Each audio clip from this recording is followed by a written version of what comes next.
one of the things that I want to talk about, these things sort of go hand in hand. So I'll do this one first. I've been thinking a lot about hasty decisions. I've been thinking a lot about people who make decisions without a whole lot of thought, or just sort of a knee-jerk reaction. The kind of decisions I mean where, okay, this is what I'm going to do, period. And then there's like a series of cascading events that consequences from that decision. We go, oh no, I shouldn't have done that. I should have given this some more thought. I didn't know this would happen. And the reason I've been thinking about this is, of course, the last 3 weeks in Washington have been kind of like an avalanche of decisions and executive orders and memos and understandings and changes and shifts and policies and blah, blah, blah, blah, blah. No, I've read numerous sources who said, like, we can't keep up, right? We just can't keep up. But Donald Trump, as president, has been signing nothing but executive orders. They're going out left, right, and center. Everybody's getting one. Here's one for you. Here's one for you. It's like the Oprah Winfrey show when she was giving away cars, and you get a car, and you get a car, and you get an executive order. And now that these orders are out there, and keep in mind also Elon Musk going out and invading departments of the U.S. Government, and he's cutting this, and he's cutting this, and he's got, adolescent kids in there hacking hacking the servers, and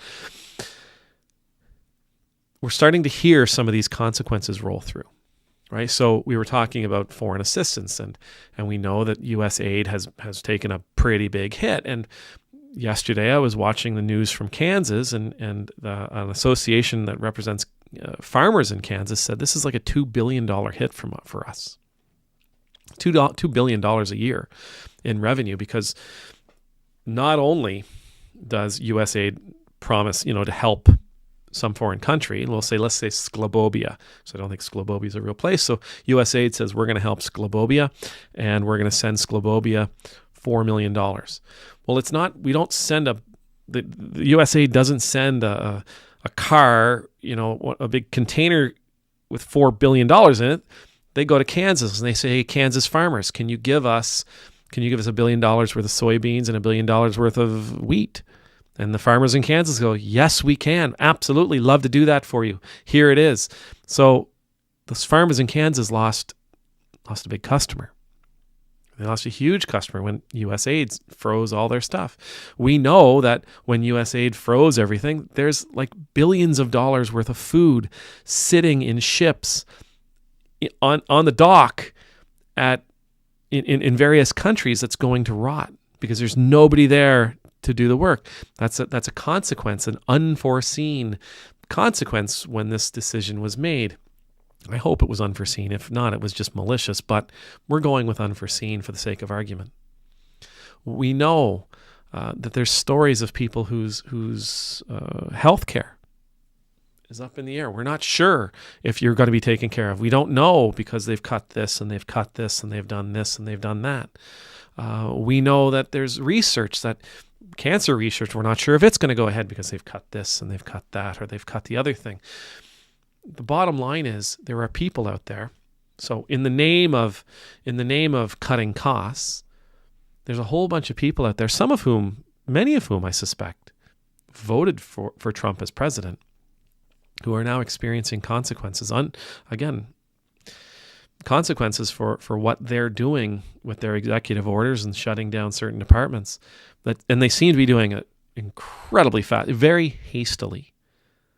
There are people out there who are suffering consequences that I suspect were never intended. They didn't mean to hurt the farmers in Kansas that voted for him. They probably didn't think it through. They didn't think deeply about what these changes, what these closures, what these freezing of these funds or the freezing of those funds, the cutting of this spending or that. They didn't think it through. They're just looking for the cut. Consequences of the cut, especially for others, irrelevant, because they really just care about the reward of saving the money, of keeping the money, of having the money available for another cause, and we won't get into what we think that is. as I was thinking about all this, and again, so much of it is the speed of it all. As I was thinking about all this, I thought about a biblical story. Now, I've compared Trump to Saul, King Saul, before, and sadly, I think it's getting more and more, it's getting clearer and clearer that this is a great comparison, to me anyway. But there's a 1 Samuel chapter 14. There's a story. And the story starts with Saul's son. Saul's son, Jonathan, is amazing. He is truly one of the great biblical characters. Great friend of David.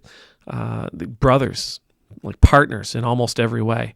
And Jonathan was a warrior. He was a warrior. He was a general. He was strategic. He was very skilled. He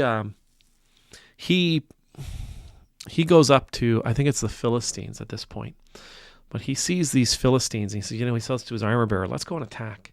And so he attacks, and when he attacks, it says he kills 20 guys, like 20 warriors. And this battle sort of erupts, and as he's attacking these Philistines, the rest of the Israelite camp says, "Wait a second, that's our boy. Let's go help our boy." And they go up, and they start this attack. And as this attack gets going, Saul cries out. He sees how Israel is winning, and he cries out, "Cursed be the man who eats anything until I have revenge against all of my enemies, who eats anything until sundown." So basically, Saul is saying, listen, we're not going to stop. We're going to keep going. We're going to keep going. We're going to keep going. We're not even going to eat. We're not even going to refresh our batteries. We're not even going to recharge our batteries. We're not going to, nothing. No water, no bread, nothing. Just fight. Cursed be the man that doesn't do cursed be the man that eats anything. They fight, they win, they fight, they win. It's a huge, big victory for Israel. Okay. Now, they're chasing the Philistines. They've routed the Philistines and they're chasing them. Jonathan, it's really important, Jonathan wasn't there to hear Saul's decree. And so as they're going through the woods, he sees some honey. He sees some honey from a beehive. He takes the butt of his spear, he puts it in the honey, and he touches it to his lips. He eats some of it. And the men are like, "What? No, you can't do that." And he says, "What do you mean? This was your dad said this thing earlier." He's like, that's what a waste. He says, don't you see how alive I am now that I had that little bit of honey? If we all just took a little bit of this food, how much more could we do? Now the story goes on. Saul wants to chase them through the night. So he hasn't let his men eat all day, and now he wants to chase them through the night. And the Lord says, "No, you can't do this." And Saul assumes it's because somebody has sinned, and so they draw lots. They figure out it was Jonathan, and Saul asks Jonathan, "What did you do?" And he says, "Well, I took a little bit of that honey." And Saul says, part of the decree was, cursed is the man should die. The man should die if he eats something. And so Saul's getting ready to kill his son, and it's his men who step in and go, "What? How could you possibly kill your son? He gave you the victory today. It was him and his armor bearer that made this whole thing possible. And now you're going to kill him." No. So Saul just says, "Okay, so we won't continue to advance." But here's the thing. Saul had, by this point, a reputation of doing whatever Saul wanted to do. He had a reputation of doing whatever harebrained idea sort of popped into the beginning of into his frontal lobe. He did whatever he wanted, and often, and it was getting to the point that he was doing it despite the fact that he was given some pretty clear instructions by Samuel, i.e., God, God through Samuel. Saul's harebrained idea that day was nobody eats on penalty of death. Nobody eats. Now, the harebrained part isn't necessarily the penalty of death. It's that nobody.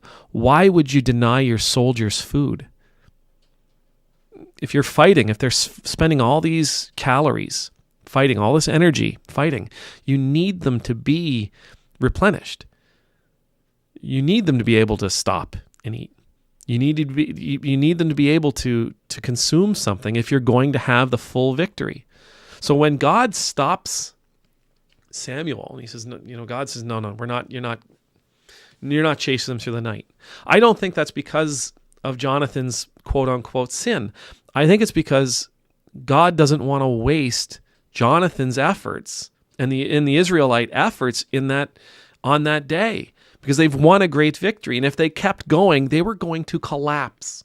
And then the Philistines, of course, would overrun them and retake the land, retake their positions. Saul made a hasty decision and did not think about the consequences. And again, Saul does this from time to time. We need a sacrifice. Well, we got to wait for Samuel. Don't worry about Samuel. I'll take care of it. Pardon me?